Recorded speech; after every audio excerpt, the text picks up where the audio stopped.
acredito que a arte, ela oportuniza o aluno a desenvolver, né, uma sensibilidade, uma maior ética, um maior entendimento da realidade que ele vive.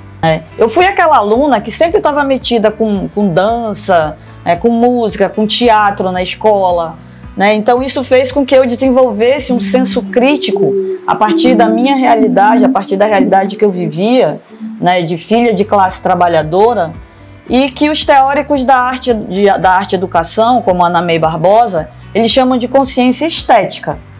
Então a gente não vai numa aula de ensino da arte, ou mesmo numa aula de língua portuguesa que trabalha com arte e educação, né, de forma atravessada, transversal, multidisciplinar. Você não vai formar um artista numa aula dessa, né? E também não vai uma aula com arte e educação não é um ensaio para ser artista. O que a gente vai trabalhar é a sensibilização do educando, né? E a ampliação do repertório desse educando, né?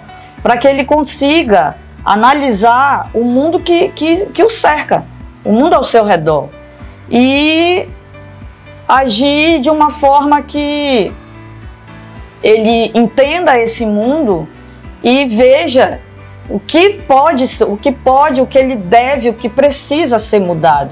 A gente foca, então, no que a professora Ana May Barbosa, né, a grande teórica da arte e educação no Brasil, que ela chama de 3 pilares, que é o ver, o entender e o fazer. Da feita que o aluno vê, né, ou escuta uma letra de música, entende o que esse artista tá querendo passar, ele vai procurar fazer algo para que essa realidade mostrada, e que talvez ele não goste, mude, né? Esse é o processo de fazer arte e educação, né? Isso aí vai ser o quê? Esse fazer, esse ver, entender e fazer. O fazer vai ser a consequência de um aprendizado que fez sentido para o aluno. Por que não se educar as novas gerações, evitando-se os erros que viemos cometendo? Por que não se entender a educação, ela mesma, como algo lúdico e estético? Por que, ao invés de fundá-la na transmissão de conhecimentos apenas racionais, não fundá-la na criação de sentidos a partir da situação existencial concreta dos educandos? Por que não uma arte-educação?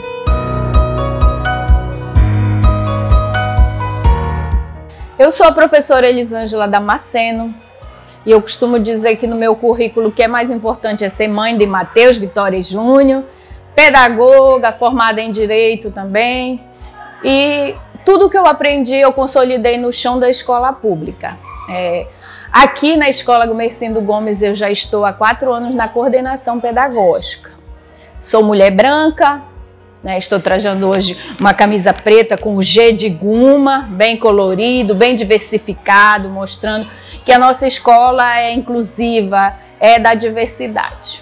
Eu sinto que a cultura está assim enraizada em mim desde a ilha, que eu sou mulher ribeirinha. Então, nasci numa ilha em Cametá e a minha avó fazia paneiro, meu pai tecia malhadeira, e eu sempre fui instigada a seguir essa linha de fazer peneira, tipiti, pari, puçá, mundé e N coisas. Então, assim, professora, eu tenho 25 anos de educação. Querendo ou não, é latente dentro do seu coração e deve ser alinhado esse amor pela cultura, pela arte, a sua prática profissional. Então eu falo que eu nunca deixei, são 46 anos de arte, de educação e de cultura, a minha idade.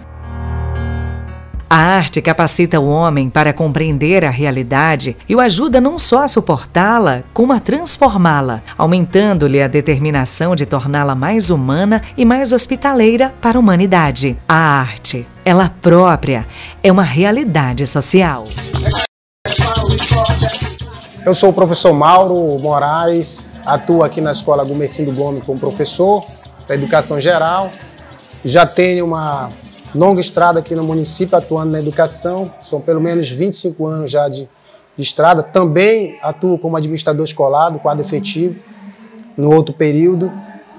Milito também no movimento social, sindical e cultural do município, né? Já participo também há bastante tempo. E aí a nossa ideia também dentro do espaço educacional é trazer sempre essa cultura para dentro da escola, do espaço escolar.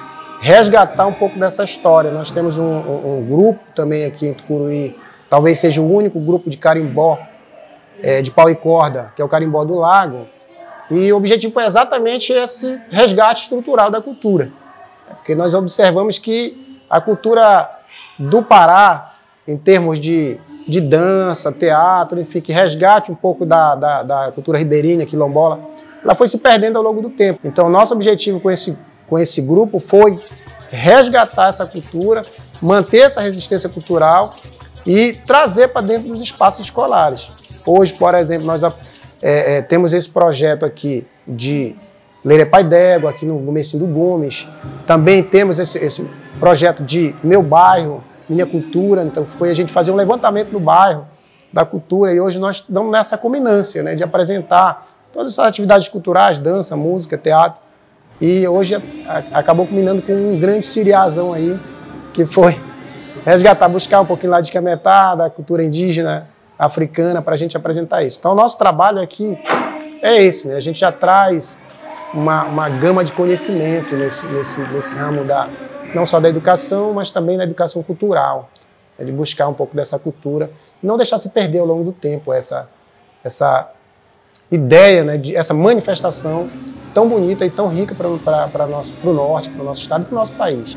Como eu já era do movimento cultural, eu aprendi muito na formação de professores. Não foi nem no curso de pedagogia, mas no curso de formação de professores, curso superior de formação de professores pelo antigo Cefet, né? Cefet, que hoje é o Instituto Federal. Então nós fizemos o curso superior por lá, de formação de professores. Então lá a gente trabalhava muito nessa interdisciplinariedade, a gente trazia muito a cultura, a arte para dentro do conteúdo. Na época, conteúdo, hoje o objeto do conhecimento, né? com a nova base e o novo currículo. Então a gente trazia isso já para dentro desse contexto, e aí isso ficou, e foi passando, entendeu? Então eu acho muito importante que a criança aprenda, não só com esse objeto de conhecimento que se traz no currículo, mas com essa interdisciplinaridade entre as disciplinas e entre a cultura, a arte, né? Também que pode ser que não seja trabalhado dentro da disciplina lá, mas ela é trabalhada lá na rua, no hip hop, ela é trabalhada lá na rua, no siriá, no carimbó, no lundu marajoara e assim por diante. Então ela pode trazer isso para dentro desse contexto educacional. A criança aprende muito, ela aprende lateralidade, ela aprende movimento, ela aprende contexto histórico, ela pode calcular dentro do contexto histórico de dança, do movimento do espaço, quanto espaço ela vai ter que dar. Então isso aí tudo pode ser abordado dentro do âmbito educacional. A educação, que deveria significar o auxílio aos indivíduos para que pensem sobre a vida que levam, que deveria permitir uma visão do todo cultural onde estão, se desvirtua nas escolas. Impõe-se uma visão de mundo e transmite-se conhecimentos desvinculados das experiências de vida. No fundo, isso se constitui mais num adestramento do que numa educação.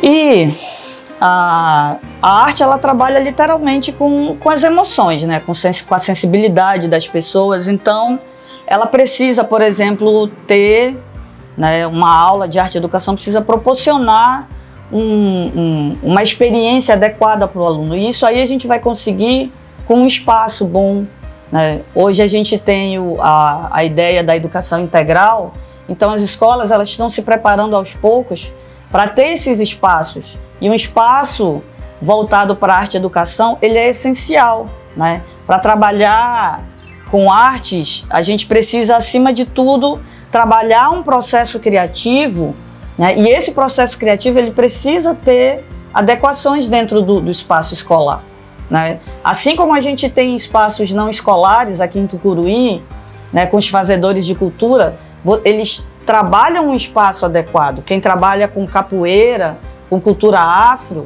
tem lá um espaço, um salão, onde você tem referências sobre isso. Quem trabalha com carimbó, a mesma coisa. Vai trazer figurino, vai trazer elementos dessa cultura ribeirinha, paraense, para dentro dessa experiência. Então, as escolas precisam também trabalhar dessa forma, né? Infelizmente, a arte e a educação, que sempre vai ser um instrumento de resistência, principalmente, né? Resistir através dos tempos, mantendo as culturas vivas, né? A cultura ribeirinha, a cultura paraense, a cultura afro, né? A cultura de mulheres. Então, é um momento de resistência, né? Uma atitude de resistência. E isso tem sido muito atacado, principalmente nos últimos anos. Quem está no comando não quer correr o risco de ter gente esclarecida, né? Principalmente em quantidade, né? Gente com senso crítico, gente que grite, tá errado, bora mudar isso, né? Eu estou entendendo que isso está errado. Então, a partir de um trabalho transdisciplinar, né, da arte e educação, atravessando todas as disciplinas, você proporciona isso para o aluno. Você proporciona esse entendimento de mundo, esse senso crítico, né, essa crítica estética de dizer que aquilo não está bom, né, que isso precisa ser mudado, né, e as pessoas que querem que essas situações passem despercebidas, situações de intolerância, de abusos, de todos os tipos, né, de assédios. As pessoas que querem que isso passe despercebido, elas acabam, de certa forma, contribuindo para que o arte-educador, ou mesmo o educador que faz arte, ele seja cada vez mais oprimido, ele seja cada vez mais silenciado. É necessário se recuperar no interior das escolas e expressão pessoal, tanto por parte dos alunos quanto dos professores. Tornamo-nos um país com medo das divergências dos padrões oficiais impostos. Assim, é mais seguro repetir fórmulas e conceitos objetivos. É mais seguro ser estritamente científico e neutro, pois evitamos o comprometimento com nossa própria palavra, com nossos próprios valores.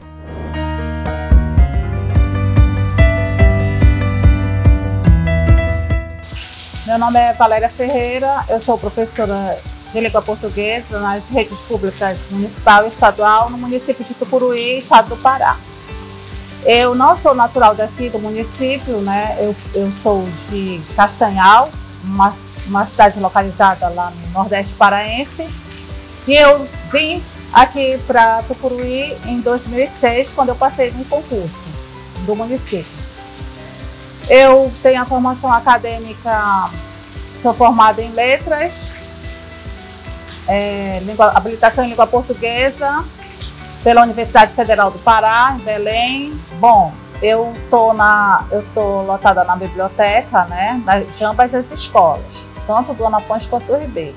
É o mesmo projeto baseado nos livros do Cosson, né, o teórico que serviu de inspiração para mim, né, o Cosson. Então, letramento literário e círculos de leitura e letramento literário, né? A gente não tira assim uma coisa, inventei, né?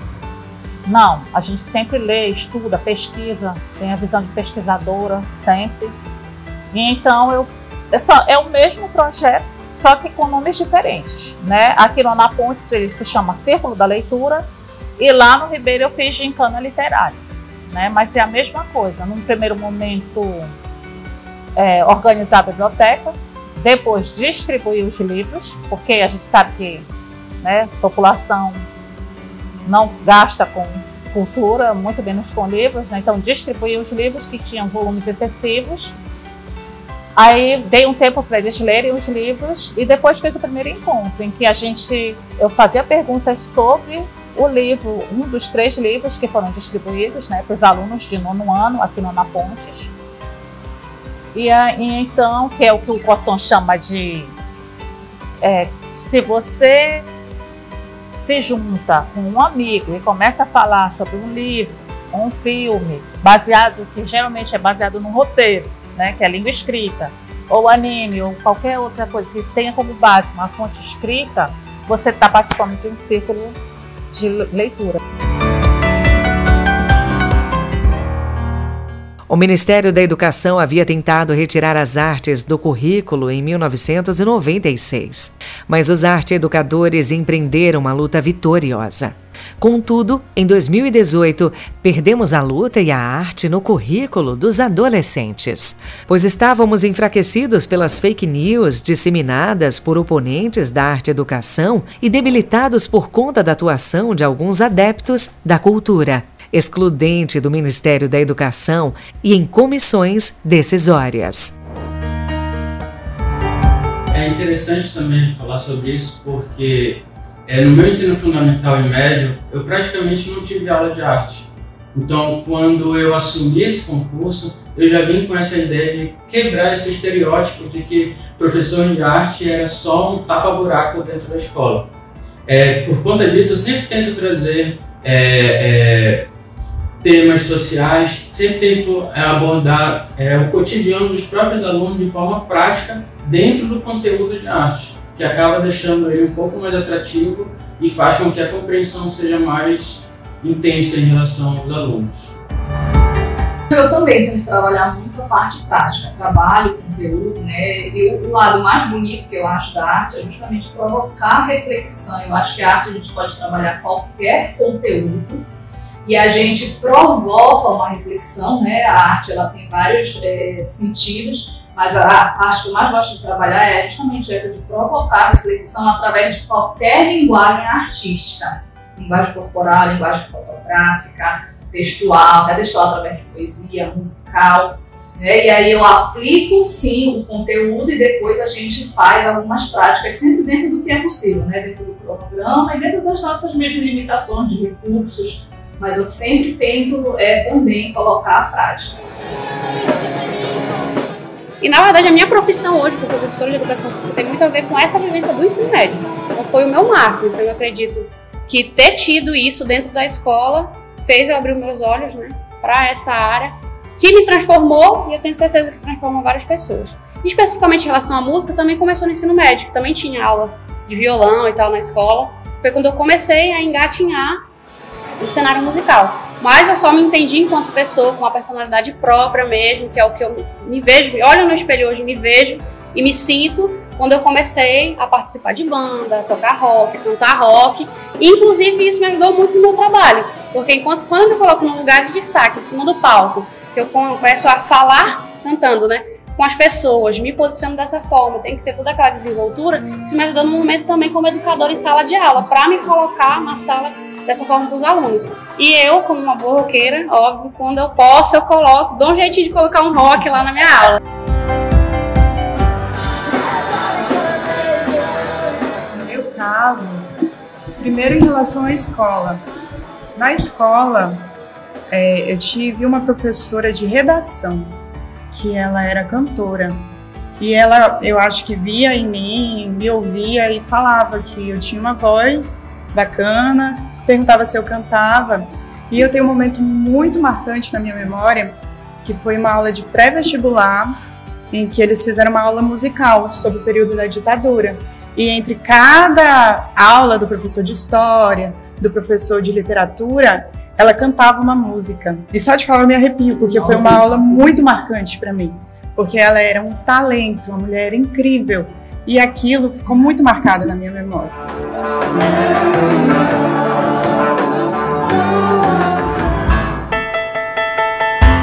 Olha, eu tenho uma ambição, em relação ao Divas. Eu sonho, espero que esse sonho em algum momento se transforme em realidade, que é a banda base ser formada por mulheres. Nada contra a presença dos meninos, sou muito, muito agradecida aos meninos que estão conosco nessa parceria desde o primeiro momento. Mas, de verdade, a minha ambição em relação ao Divas do Rock é essa, no dia que eu ver o Divas do Rock acontecendo, sendo realizado, não precisa nem ser por mim, eu não preciso estar à frente, mas no momento que eu ver o Divas do Rock sendo realizado por mulheres cantoras, mas também tocando na bateria, na guitarra, no baixo, nossa, aí sim eu vou me sentir muito, muito realizada em relação ao evento, que não é uma questão de lucro, é uma questão realmente de visibilidade, sabe? De dar visibilidade a talentos como vocês, né? A Ionara já está aí na estrada já faz algum tempo e tem vocês agora aparecendo. E eu acredito que tenham meninas que estejam também com a necessidade de mostrar talento nos instrumentos musicais. Eu acredito que tenha e vai aparecer. Vai aparecer, tenho fé que vai.